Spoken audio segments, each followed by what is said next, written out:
Hey everybody, welcome back to the Connection Project here with Sally, and we are still working on our breath work series, interviewing. This has been so much fun, and I just didn't spend enough time on my podcast telling everybody about this passion of mine with breath work, but it has been life-changing for me. So decided to do this series, talking to 4 or 5 different people that have had breathwork change their life and share their story with you. And so today I'm super excited to introduce this lady who I've been kind of wanting to meet, like secretly from behind the scenes as we do watch all this social stuff and see what people are doing, because she embraces a female embodiment piece that I struggle with. So always looking to move into these different realms. So Jessica Dante is here with me today. She's a multifaceted practitioner who started her career as a nurse, where she spent 17 years working at the bedside. When severe burnout hit, she knew she needed to make a change, like so many of us.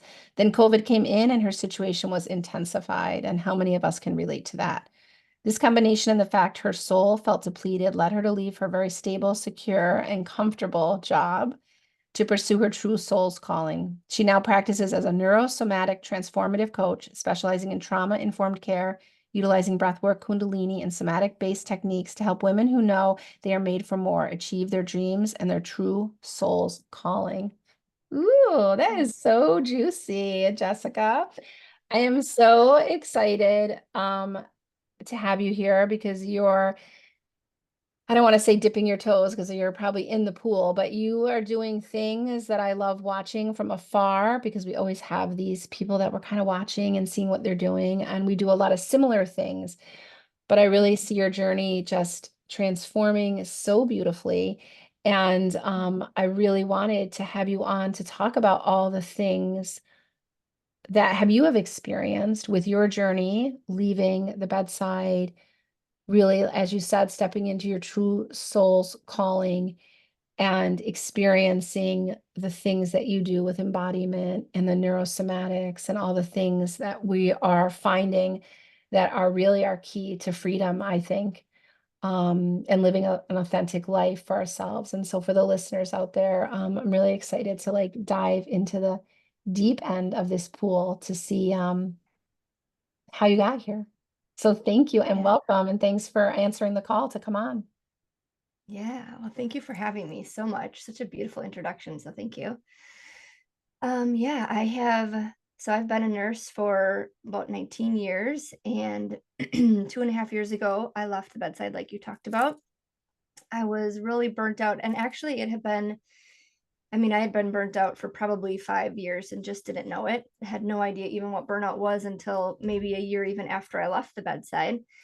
And so I just knew that my soul needed something else. Like I knew I was here to help people heal, to help people just in whatever capacity that could be. And so my primary focus was ICU, and then I switched into a radiology role.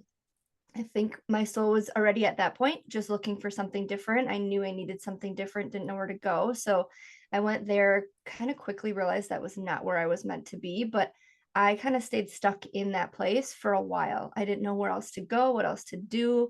I knew I didn't want to be in the hospital or even in a clinic, but there really wasn't much else for nurses to do besides like going into home care or that I knew of.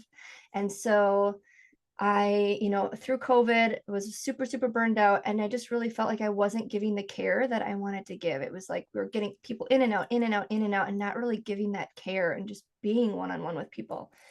And so a series of things happened. I ended up quitting my job and I had nothing to back me. I wasn't in a program, I wasn't in anything. And literally, it was like the hardest decision I've probably ever had to make was leaving my job. Because if you think about it, like your identity is tied up in your job. If someone asks you, you're getting to know someone, the first thing you ask is what they do. And I know. so when I left, yeah, when I left this job, people would ask, like, what do I do? And I would be frozen for a minute, like, I don't know, I'm a nurse, but I'm not doing anything right now. Like my identity and who I was tied up in that. And so for about a year after I left, I really went through this, what I kind of call is like my spiritual journey or a dark night of the soul or whatever you want to call it, where I questioned who I even like, what am I doing here? What is my purpose? Why am I here? What is life? I mean, I even questioned, I grew up in a very religious background, and I even was questioning, like, is there even a God? What is all, like, so many different things I was learning about, just different ways of eating for healing your body, and different ways of, there was different healing modalities because I grew up in a very, what I like to call my box. And so it was like Western medicine is life, Christianity is, the only way. And once I left my job, all these different things started opening up, and I started learning about all these different things and realized there's other ways to heal.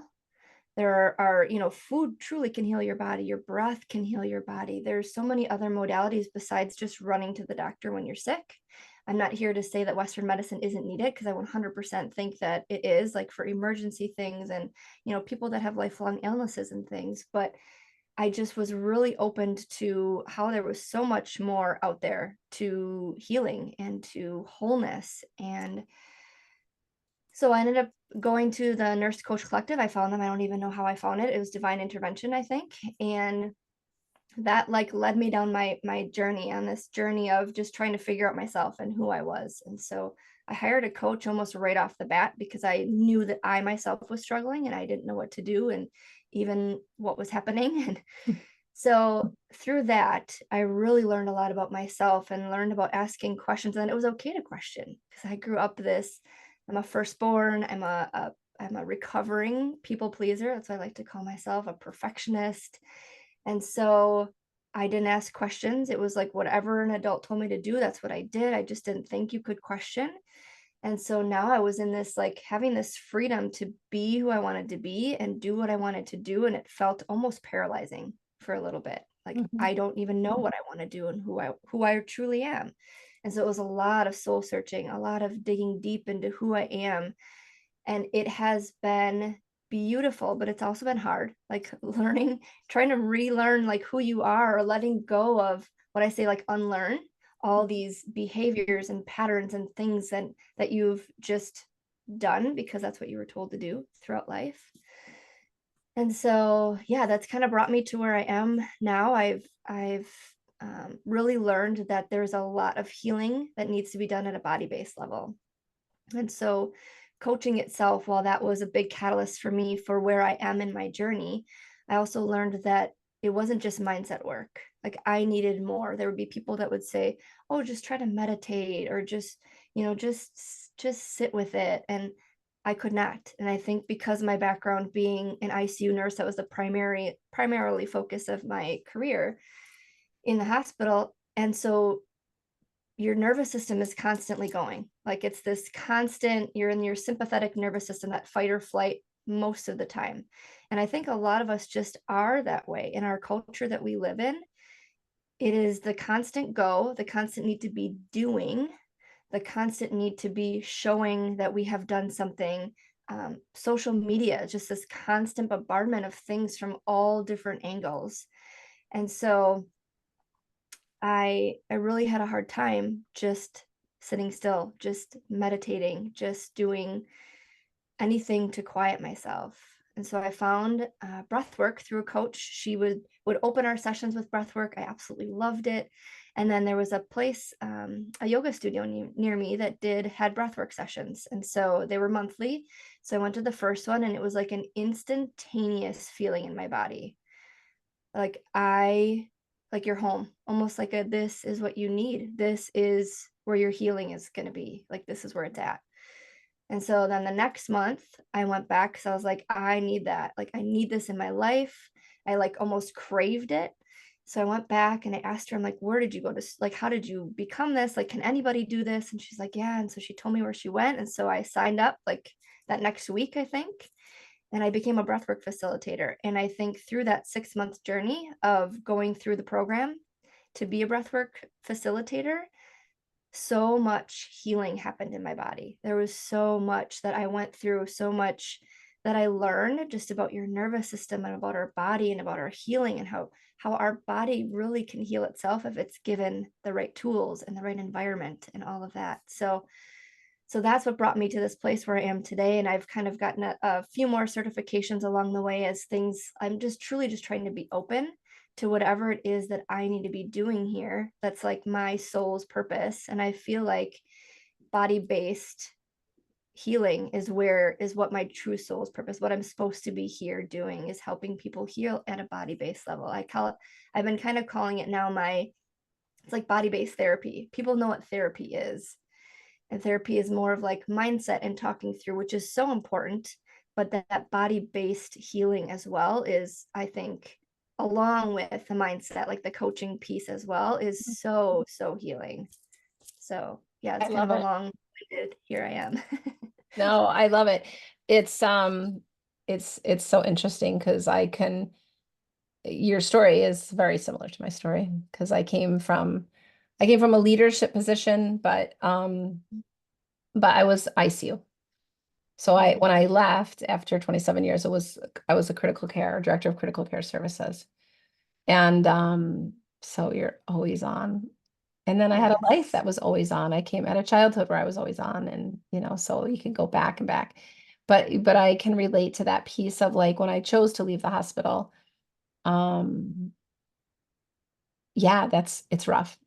Like you're choosing Mhm. to leave, but it's really there is a lot that you are not thinking is going to come up. And then we Mhm. step into this role as a coach or healer, and that is a definite like I was talking to someone else the other day, like this is hard shit because all your shit comes up. Like I don't know what else Mhm. to say about that. But when you step into these roles, all your stuff is going to come up.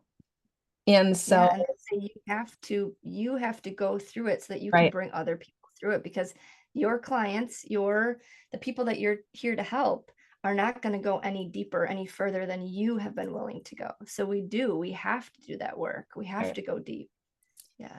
When I first left the collective and when I did their podcast for them, I was saying that I think like for me, I feel like the collective and now the successful nurse coach, whoever's doing this work in nursing is like it's a mission, like it's a bigger mission because Yeah. it's so the nurses and healthcare is so broken, right? We could speak for 2 episodes on that, but it's so broken. All the things you said just are so relatable to me that it's like they could be coming out of my mouth. Very similar story. And I feel like there's a mission, right? That we needed to heal. And we're not all going to go back to the bedside, but some people are now. People are changing, internally. For me, I had to step away Mhm. for multiple reasons. I couldn't stay and make change. I just couldn't because I couldn't change. I couldn't work on myself and do that. But I do think it's a bigger mission. Like there was something that happened and there was a shift, and we're not going to really see the results of this for years to come. But I do think that the more nurses come in and do this healing work and become coaches, and then maybe they're going to be in private practice, maybe they're going to do more spiritual work, maybe they're going to do more science, it doesn't matter. Mhm. But what I do see in this community is people are healing themselves.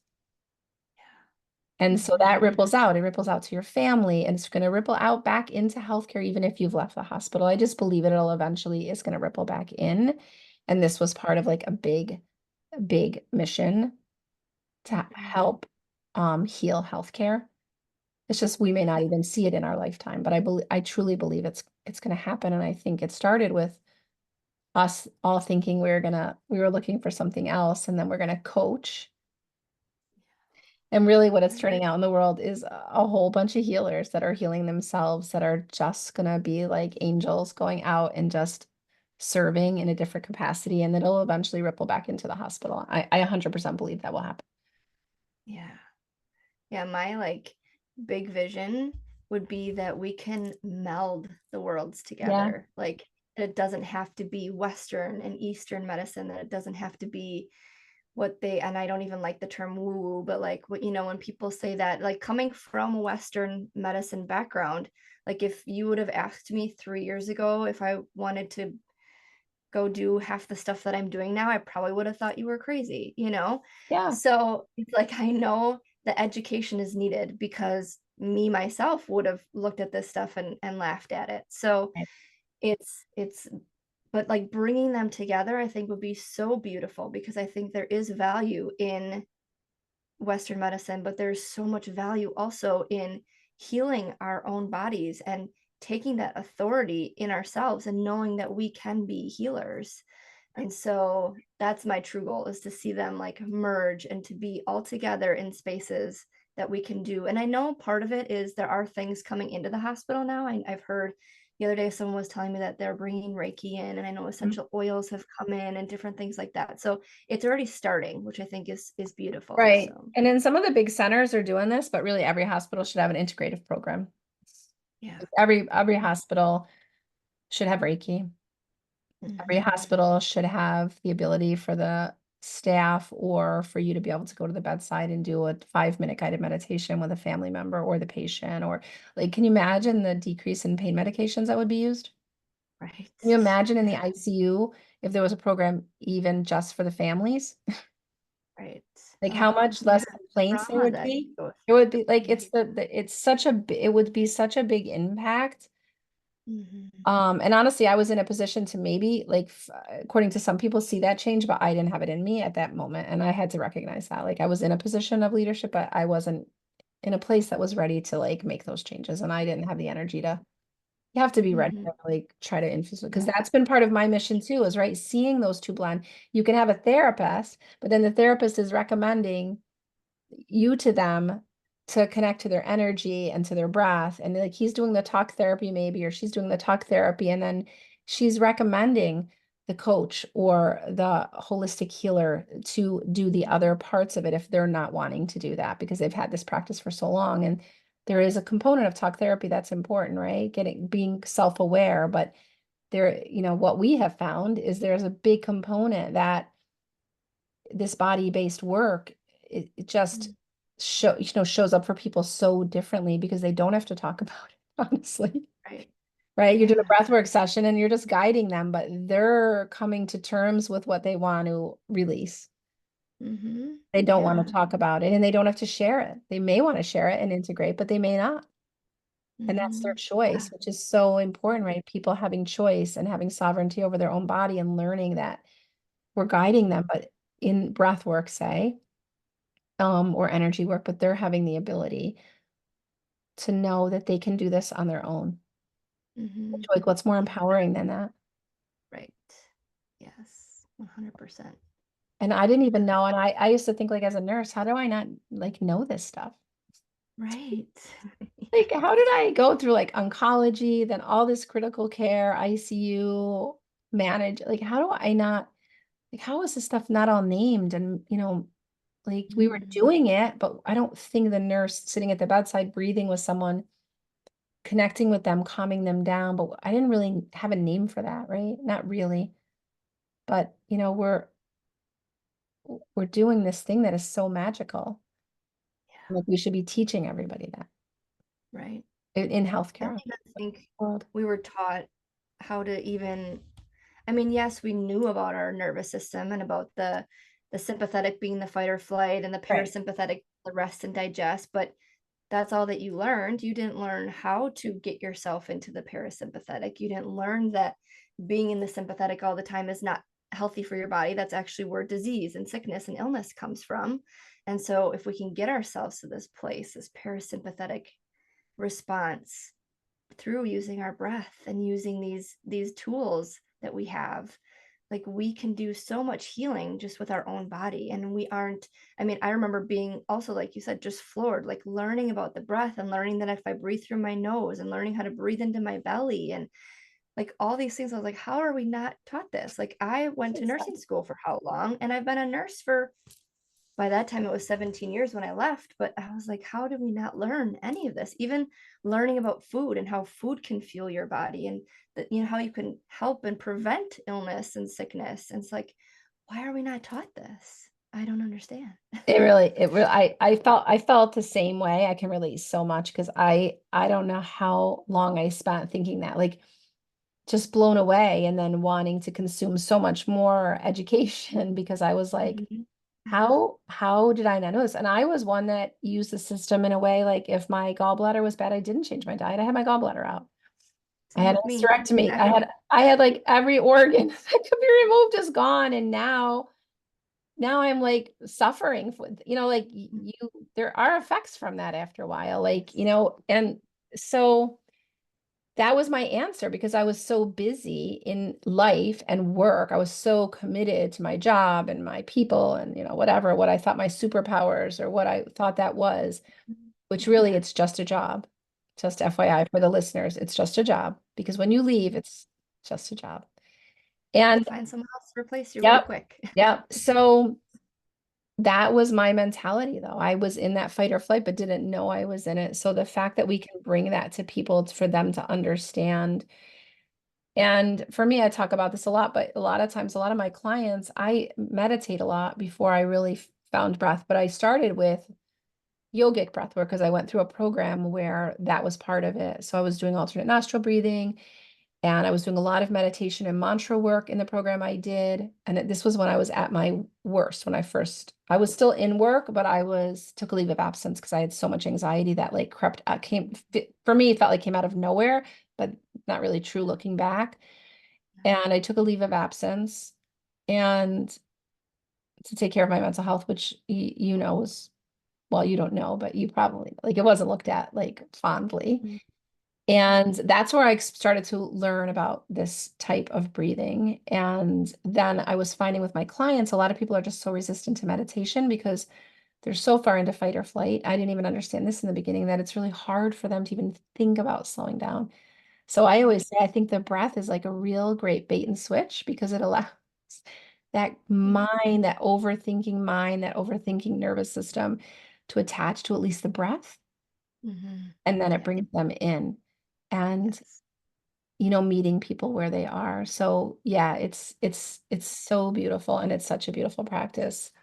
And I Yeah. love that it helped you to start to be able to find yourself. Because when you tell people that, they're like, what do you mean? But Yeah. I experienced the same thing. I remember sitting in the therapist's office saying, I literally feel like I'm gonna be in an insane asylum because I don't even know who I am. I said the same things that you just said to me. I don't know, like like I feel so lost and disconnected right now that I don't even know how to like move forward. Yeah. And Yeah, and I think there's so many people that struggle with that. yeah, there's so Yeah. many people. And so Mhm. the breath is one thing that was able to really start to bring me back home. Mhm. Same. Yeah, Yeah, I remember there was one of my first sessions, and it was Mars. So if you went through pause I as did. well, yeah. Um, she just kept telling us to find safety in our body, but didn't talk about it prior to really. Maybe said like that was going to be our intention for breathing. And the whole hour-long session, I all I could think about, and it was one of the first sessions. So all I could think about was how do I find safety in myself? I don't even know what that means. And so I literally, it wasn't, I don't want to call it anxiety because I wasn't super anxious about it, but I just remember ruminating on it over and over and over again. Like, how do I find safety in my body? Because what she was telling us to do was look into yourself, not outside. So normally when we say like what makes you feel safe, you think of maybe a person or a thing or like your bed or a blanket or a person, like we look to outside sources for our safety, but really where we should be looking is inside of ourselves. But Mhm. for a lot of us, especially if you live in a chaotic body where you always need to be on and it just feels chaotic and anxious, you're not going to find safety there. And Oh, so for me, coming from this place where I just couldn't turn it off. Trying to find safety in my body felt impossible. Like it felt almost anxiety provoking. And so it really took me a while. Like I'm glad the program was 6 months because me too. I was really able to take that time and really learn about myself and who I was and how to find safety in my body. Because ultimately, that's when we can heal. That's when we can grow and learn and expand, is when we can learn to trust yourself and find safety in yourself. Because that's so, so important. Yeah, I love that because when they first brought that up about safety, and I know with clients too, I just had this happen recently where a client was like almost a little triggered by me talking about safety during the session. It was a one-on-one. And they shared that with me after, but they didn't say they were triggered. They were just like, I think a little bit confused about why, they came to me so they feel safe. But so I didn't go too deep. I just said, just really it's more at a subconscious level. I just want your body to know because like Mm. part of this is like allowing you to bring things out subconsciously that you may not even be thinking about. And so we Right. just want you to feel safe. And I was like, oh, I wonder if they'll come back. But they did. And Mhm. they understood after, like they thought about it. I just get curious about like what's coming up for you with that. And I didn't understand that, right? I didn't understand. And I remember doing another session with a group of people at a yoga retreat. And one of the women in the group said, I can't believe you have to tell us that we're safe. Mm. And she was like, I just can't like, she was like, I really like needed to hear that, but I can't believe I need you to like tell me that. So I Mhm. use that a lot because it's so important, obviously, in our subconscious levels, because even no matter where you are on your healing journey, right? So if our listeners are in the beginning or they're maybe not even started a healing journey, they don't even know like what is a healing journey, but there are modalities. If you're suffering with like autoimmune illnesses, migraines, back pain, all the things, this isn't about just a spiritual awakening. It is about getting in touch with feeling that safety in your body, knowing that you can go back to yourself. And that sometimes takes time. I was very resistant in the beginning of pause. The first few weeks, I was like, what did I do? Why did I sign up for this? Like, this me, just doing another shiny new certification. Yeah. Like, what the hell was I Mhm. thinking? I was so resistant. And I Mhm. hated the triactive breath, so I was never using that. Like never. Like that's like all I use. Like I Yeah. use Same other here. breaths, but I use that. That's definitely, Mhm.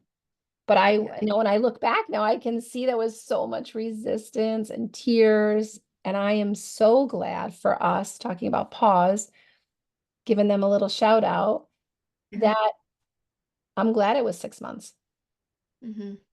Yeah. because I needed 6 months. Mhm. Same. I could not be the facilitator that I am if I did a shorter course with not Yeah. so much breathing, with 100%. not so much an embodiment of the breath. Um, Yeah, and I've now seen people come out with certifications for breath, and it makes me a little nervous just because they're shorter courses, and yeah, it's like you really need to embody the work and feel into the work and allow, and like I love how we were given so many sessions as well, like mhm, almost every day you could breathe. right. And so I think that's so important as well, is to really, because that's where you can go deep. When you allow yourself that time and that space and just that quiet time, that's when you really can find the healing. And I know for people that are listening, this is like the biggest thing that I'll get a lot of times too is, well, I don't have an hour every day to do this. And you don't need an hour every day. And that's what I like to tell people. It's learning this. It's kind of like going to the gym. If you want a desired effect, if you want to lose weight or tone your muscles, if there's a goal that you're looking for, you're going to set yourself a plan. You're going to go to the gym however many times a week so that you can get to that plan. And that's the same with this nervous system work that we're doing. It's if you want to get to this place where you are feeling calm and collected, you respond in a way that is of your highest self instead of being super reactive and jumping on somebody or being letting your trigger just allow you to explode. Like this, that's what this work is about, is doing this work consistently, even if it's 10 minutes a day, Mm. of just allowing yourself this time and the space to get quiet with yourself and sit with yourself and just do some breath, maybe a little bit of journaling if stuff comes out, but just giving yourself that time and that space and building those muscles, because this is almost like a muscle that you're building with this regulation of our nervous system so that we can allow, when something happens and we get triggered, that we can respond, we can take those deep breaths, like we're like, okay, I know how to handle this. My body can just instinctively react in a calm manner because I've done the work. I've Right. done the work over the last however long it is to be able to respond in a different way. And so that's how I like to tell people that are like, how do I know what to do? Like even just 10 minutes. It doesn't have to be an hour every day. Just 10 minutes is fine, you know. Right. I was just talking to someone before and they were saying, and I've heard this before, about positive affirmations or breath, right? You can do it at a red light. Like, no, Yeah. we were talking about incorporating it with our kids, or Mhm. for me, I've incorporated it with my grandkids. And so like, how can we do that in a fun, not an hour and a, not an hour and a half journey, not Yeah. these 3 hour sessions where, you see it on social. And yes, that's a draw for some people. Yeah. I'm even saying it can be a draw for me, but I do believe that it doesn't have to be that intense to be transformational, right? I was breathing with um a peer of mine. She's actually a client and I knew her before, and now I call her my peer and my friend, but she's just finishing up her practicum hours. And Mm, I didn't have time to do a whole session with her because we started talking, and I did like 15 minutes. mhm, And what's amazing is like I came in kind of hot, like I had like a lot on my mind, and 15 minutes, because I breathe a lot too, I was just like melted. mhm, Like rubber when I got done with 15 minutes. And her process is even a little different than mine. She guides a little less than me, but it's just so beautiful. Like whatever that person brings to the session is sometimes mhm, just exactly what you need, right? So mhm, I didn't even need 45 minutes or whatever that day, which was what the plan was. And I left there. I was so rejuvenated when I left. And it really reminded me too, like, okay, it doesn't always have to be, because it doesn't, right? It's whatever, your body sometimes. And then the more you build a muscle, as you were saying, the more you're easily able to, what I like to call, drop in. But for the audience, that's like, you don't know what that means, right? If you don't meditate or you're not, you really get alignment in your body. Like it's a feeling. It is a feeling I get that tells me I'm in. It's yeah. like the Well, door and for you, opens and I step in. I feel a physical sensation in my body. And that's another muscle that I had to build, an awareness that I had to build around my meditation and my breathwork practices and my nervous system regulation. So some of this stuff doesn't come right away, right? Just like Jessica's saying, but it's a building. If you can only start with 5 minutes, mhm, that's perfect. yeah, that's better than nothing. Right, Yeah. because if your nervous system is so dysregulated, Mm, you may not be able to go. You may be resistant to meditate or go into a longer breathwork session. It may feel uncomfortable. Sometimes I feel uncomfortable in my body in sound healing. mhm, So yeah. there's something, maybe I walk into the sound healing and I'm a little dysregulated, I don't know, and then I lay down and then all the intense sounds, sometimes the sounds, even though I love sound healing, sometimes the sounds can be a little intense for me depending on the person doing it.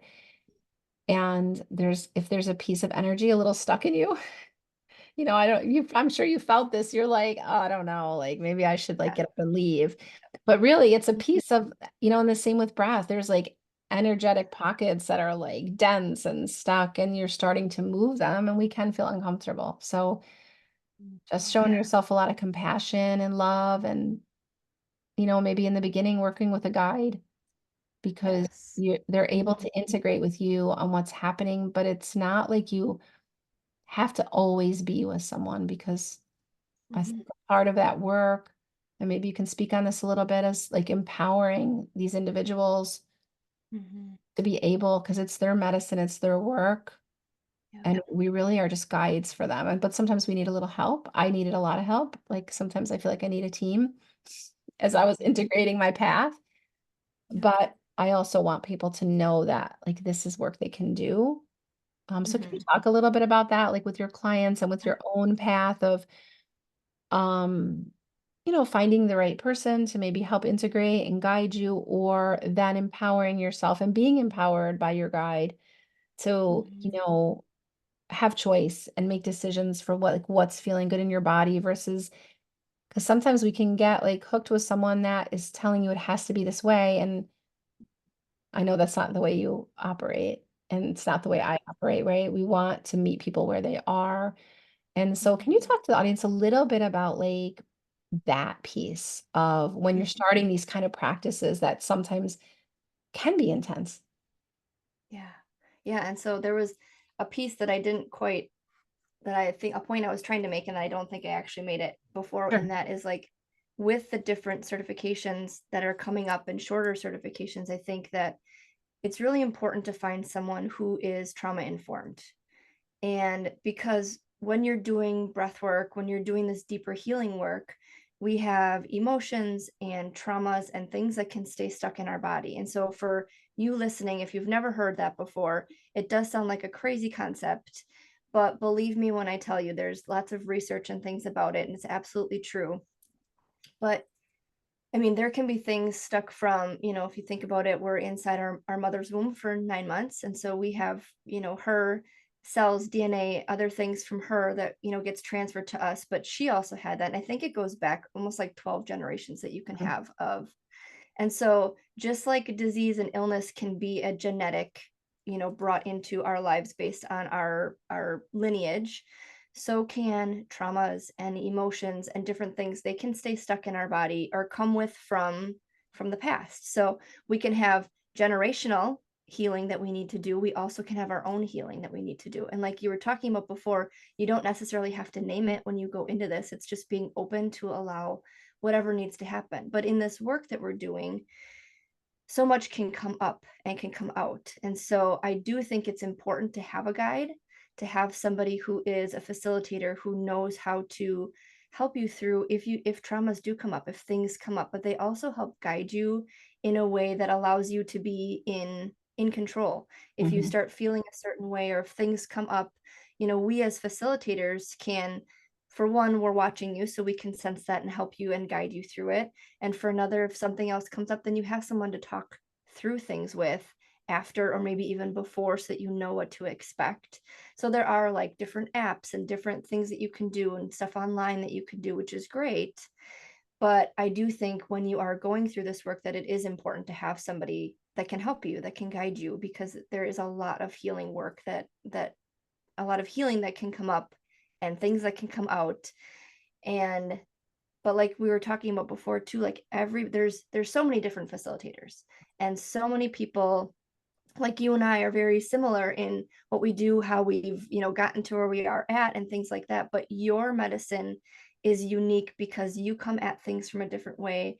My medicine is unique because I come at things from a different way, maybe how we were brought up or how we learned and just who we are in general. And so there's so many different people that are doing this work. So finding someone that feels aligned with you. And that's why, I mean, typically I'll do a call with somebody just to find out what they're exactly looking for. If maybe our energy, like if we're actually aligned to work together, because I don't want to just work with anybody. Like I want to work with somebody who is truly meant to work with me, who I really feel like I can help and guide. And so I think it's important to really look into it and really feel, because that comfort and that safety level is also so important, because you're not going to be able to fully, like we were talking about, like drop in is like a great word, but like your body is not going to be able to feel safe enough to heal and to release maybe something you're holding on to if you don't feel safe, if you don't trust the person that's guiding you, if you don't trust yourself to release it.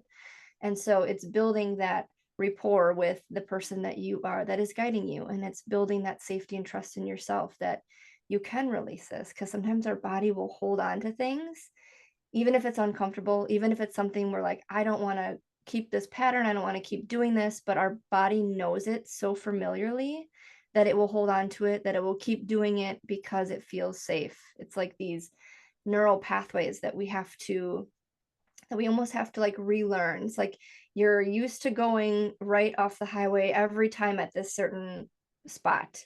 But now we're trying to teach it, instead of like reacting and overreacting how this right turn would be, we're trying to get you to this lane where now you're going this way and you're in this direction and you're able to respond in a different way. So you're creating this new pathway of, I don't want to say growth, but of just like how your body responds, I Mhm. guess is the best way to put it. And so I don't know if I answered your question That's fully, okay. but That's perfect though. I think that for our listeners to know that there is so much that can happen in breath work and the way you're facilitating breath work. Um, and there's a lot that can come up. So integration and just understanding that can be very confusing. Like even us Mhm. talking about integration, right? Like being able to talk about it after. So the one amazing thing about breath work and the way you're facilitating is sometimes with these longer journeys, things in our body, like you said, are just stuck in there and they sometimes come up. Sometimes it's not even something we've thought about, or sometimes an emotion comes up and we're not even sad in the breathwork session, but emotions are just coming up because they are at the surface and they're starting to feel safe. So sometimes if Yeah. you do do a breathwork session with somebody or you experienced it once and you were a little uncomfortable, there is a piece of that that I just think is just resistance because your protectors are pretty strong and your body is like, Mhm. I'm not sure about this because it doesn't feel safe. And so we want you to feel safe. And so sometimes that's why we have to approach things in a different way for each person. There are a lot of ways up the mountain, right? So same thing. You Yeah.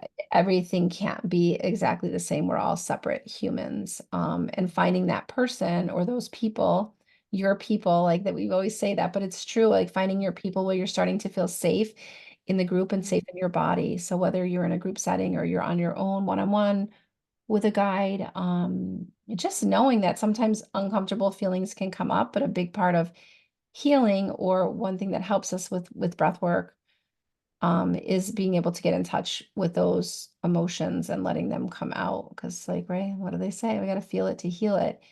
And I have found that breath work is a place that people are really able to tap into pieces of themselves that I don't know they would have Mhm. tapped into in talk therapy.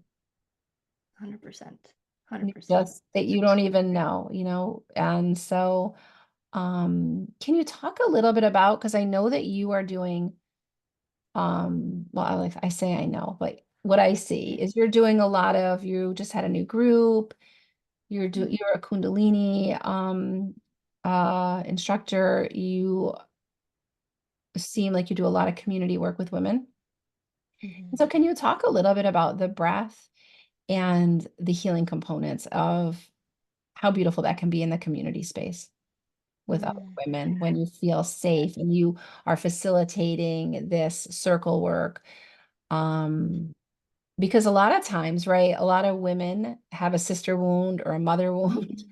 and they're like, don't connect with other women, or it's uncomfortable, or they feel like they're being judged. So this can come up, right? Like maybe the audience doesn't know about sister wound and mother wound, but there are these wounds that a lot of us as women hold, and sometimes we don't connect with other women because we feel like we're going to be judged, or we're judging because we feel like we're going to be judged, and all the things that happen. But what I have found is there's so much healing that can happen in community. And I've had to work through some of this, feeling a part of the group, feeling like I belong, because a lot of people hear that all the time. They don't feel like they belong, and I see that you're doing a lot of that work. So maybe if you could just touch on the audience on how healing in that community space can be for women Mhm. and how sometimes the uncomfortableness comes up and that's natural. Could you just talk a little bit about that? Because I know that's a Yeah. piece of what you're doing. So the first time I worked with a coach, she had a group space, and I remember being so uncomfortable, but I couldn't afford her one-on-one price. So I was like, okay, I'm going to try the group space. It's cheaper. I really need coaching. I'm going to do it, but I had a lot of resistance. Like, I don't know, cuz I do have some deep sister wounds, like that feminine relationship wounding from whether it's stuff from my past too that I don't even know about, and just with your mother and childhood friends, and just lots of different relationships. And then I had some really really deep wounding as an adult as well with a group of women. And so I was very resistant to being in this group container, to allowing myself to be there. But I remember just saying, like, okay, I'm just gonna open myself to this. And the first one was really awkward. I wasn't really sure. I didn't want to share a lot. But then I remember feeling more into it and being like, okay, these people are just here, just like me. We're all just trying to help or just to heal. And so it's not as scary as it felt like it was gonna be. I think that was like my I don't wanna say my catalyst moment, but like a moment where I was like, "Okay, this work is important, like, keep that in mind." And so as I kept going, I just kept getting more and more into these, like, "Okay, I feel like this is the wound that I need to heal. I feel like this is." And so I've done a lot of work around sisterhood wounding and that feminine wounding relationship, and I want to bring that to I feel like that's why I'm part of why I'm here is to help heal that collective sisterhood wound because it is so deep. We just grew up with so much judgment and so much I want to one up this person because I feel like if she is better than me, then it makes me look worse. When really, if we stop and we think about it, if you and I are standing next to each other, like the people that are meant for you are going to find you, and the people that are meant for me are going to find me. Like we could both be in the same yoga studio doing breath work on different nights, and maybe the same people would go to both of our sessions, or there's just going to be people that are going to find you and people that are going to Mhm. find me. Like it's not like we have to compete against each other, Right.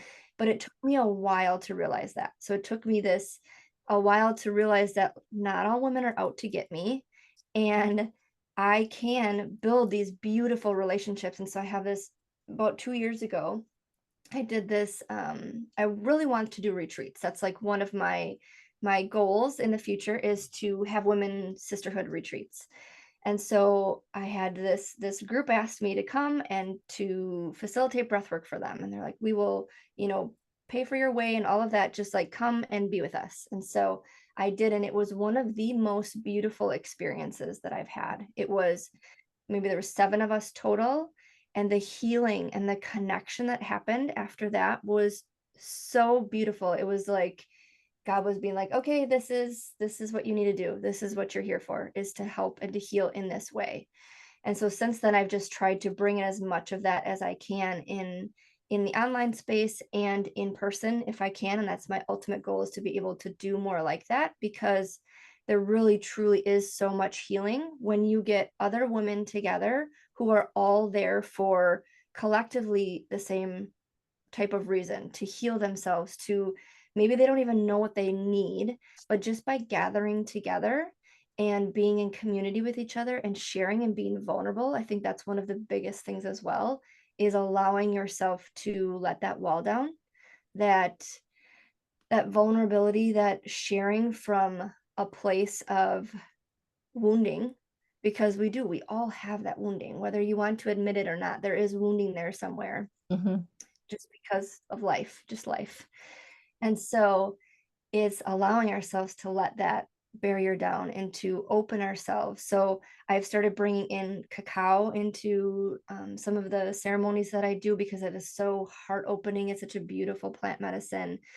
And then just allowing ourselves to connect and to share. And the more I do it, the more I just feel like people just crave it. They crave this women connection. And so if you can get past that scariness of being in another space with a woman and sharing and being vulnerable, and that someone's going to judge you, I truly feel like there is so much healing that can happen when women come together.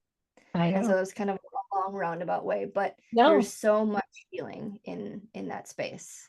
So that's yeah. really beautiful. I can resonate with that 100%. And so with breath, would you say then a great way if someone is feeling like they want to tap their foot in, but they're uncomfortable? I struggled a lot with feminine embodiment and my voice. Mhm.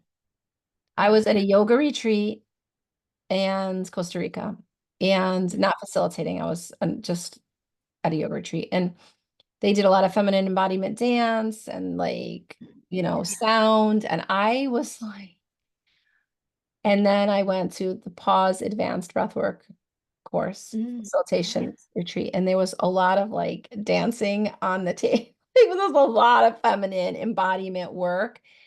Yeah. And I was like, okay. Like I knew I need, like it was so uncomfortable for me. And Mhm. I was like, okay, I need work around this. But I was already far enough in my journey to know, okay, this is uncomfortable for me, but like I really want to embrace this more because I want to be able to bring it to people, but I have to be able to experience this. Like I have to feel comfortable in my body. And so would you say that breath is a great bridge when we're feeling uncomfortable, when we're moving into a space that we really want to be part of, but we're feeling uncomfortable? How would you rate breath as a beautiful bridge to bring women, to calm them and bring them into this space where they start to feel comfortable to share and be vulnerable? Yeah. Yeah, I feel like so creating, I think, a connection even before you go into the breath, I think is super important, is just allowing everybody to share who they are, maybe why they're here in this space, what, the collectively what they are looking to, what their intention is. Right. Because if you haven't created a connection or a rapport with people, it is going to be hard. It's going to be Mhm. hard to feel into that dancing piece or that, or even getting into breath work. So I feel Right. like it is important to have that connection first. And then, yes, I do feel like breath can be such a beautiful place that we can let down our walls, the barriers, the things that we are blocking. Because a lot of times I think that's us consciously, and it can be some subconsciously as well, just blocking other people getting too close to us Mhm. because in fear of, the wounding that has happened, whether it's a feminine relationship or otherwise, just relationships in general can be really hard and really sticky. And so to allow someone in can feel really hard. And so if we can bypass this crazy monkey mind sometimes that I call it, where it just is like overthinking, over telling you like, oh, this isn't going to work, blah, blah, blah. If we can get into our body, it is such a catalyst to help us grow and learn and connect because we're getting at that body level instead of the mind that tries to trick us into thinking that it's not going to work or this person isn't safe or all of those things. So yes, our getting into the body using the breath that way is so beautiful to create that connection in that space. Yeah. Yeah. I love that because I think there's so much healing that can happen in community, but that was hard for me in the beginning. When I think back to even masterminds I was in and feeling like off and, not part of the group. And that was really in my head. And the same when I was in that yoga thing. And I really had a big awakening during that pause advanced breath work. Um, at the end of the retreat, it was like a dark, like something dark happened after. But then I came to a lot of realization and I've been able to really embrace that piece of me in a different way. But I still know that there's work there and that's okay. Like I've said to myself, like, that's okay because it was many, many years of that not being okay, to not embrace Mhm. part of myself, that was bad or Yeah. dirty or whatever, like, whatever I think something's coming up narrative for we me have. here too. Like inner child work, I think is a really important part in the work that we do. Mhm. Because if you weren't allowed to play or to be silly, or if somebody maybe like said something to you while you were dancing at one point and that made you feel self-conscious about it, like if you it's almost really going back to that time Mhm. and loving on that inner you, that little you at whatever age that was, that felt shame for dancing or felt shame for feeling into having fun. And part of my childhood too, and I did have trouble at first with this, like letting go and this feminine embodiment and feeling into dancing around other women. It was hard for me at first as well, but I really had to go into those inner parts and Mhm. and really like connect with that inner me and just say, you know what, you are safe. It is okay to be silly and to dance and to laugh and to have fun. And so it's reminding yourself of, we are here to be silly and to have fun and to bring joy. Right. But it can be hard when we are doing to remember that.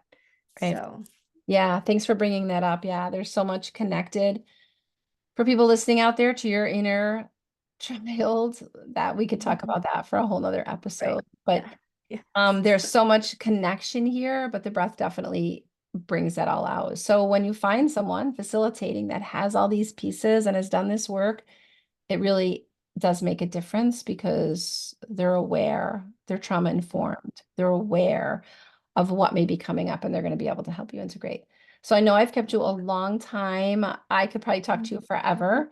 Oh, I know. Um, Yeah. so what do you think if we left our audience with a few things about breath, what do you think your top two things would be? What they need to know about breath, what they could do at home, just anything. Yeah, one of my favorite things to walk people through and to tell people about if they're looking for something to do just by themselves for a tool is to do a scan of your body. So I love to start that way, and I would do it every time, and I would say, "Gosh, this do you think people get sick of me just starting this way?" But I love to do it myself, and I feel like it is really connecting to your body, which I think we are so disconnected from. So I think a good place to start is using your breath. Just a simple in through the nose and out through the mouth, I think is just a great way to start to connect with your body. And then just do a scan, like, what is happening in my body? Is my body trying to tell me something? Are there pains? And that's another thing that we didn't really even get into, but is like if there's aches and pains and things in your body, like really breathing into that and connecting to that space and allowing it to speak to you, allowing it just to let you know what it needs. And so I would say really connecting to the body is a place that I try to have people that I work with start, is connecting Mhm. to yourself, finding that safety in yourself. I think is another big thing, is just really leaning into how do I connect with a piece of myself that I can feel safe in my breath, that I can feel safe in just sitting in the stillness, because it is like a muscle that you have to build to be able just to sit in the silence. Yeah, So be I my love biggest that. things. I love that. Mm. Jessica, thank you so much for spending all this time with me today. And is there anything you want to share with your audience before we head off? I'll be sharing all of Jessica's socials and what she's up to when the episode drops in our Breathwork series. That will be upcoming, so I'll drop that. But anything you want to leave the audience with? Hmm. Not really that I can think of. It's just that just knowing that you have like the answers to everything really lie inside of you. So if you can allow yourself this time and this space, and I know people will think like I'm too busy to do that, or because sometimes I even get in that space where I'm like doing, doing, doing. And I was even talking to my husband about this last night. I'm like, I've been for the last 2 weeks almost so in this go mode, like doing, doing, doing, because I have this program that's coming out. And so I'm doing all these things, but then I'm not really in my embodiment work. And Hmm. that's really where the true healing and that place of ease and flows comes, when you are in your practices, when you are doing the work, when you are just taking those quiet moments. Because a lot of times that's when I feel like the divine can come and speak to you. That's when I feel like your body can speak to you. That's when you can come up with truly what you're here to do, and what you need is when you can just get really quiet. So I know I kind of just briefly said that as well, but I think truly that's what I would leave you with, is learning to connect to yourself and just giving yourself that quiet space and time, because it is so important. It's as important as doing is in the being. It's Hmm. just being. Thank you. That's a perfect way to end. So thank you so much for spending all this time with us. You'll be able to find Jessica when I drop this podcast. And yeah, just take breath by breath and connect with someone around breathing because it can be transformational for your life. Thank you so much, Jessica, for being here today. Yeah, thank you.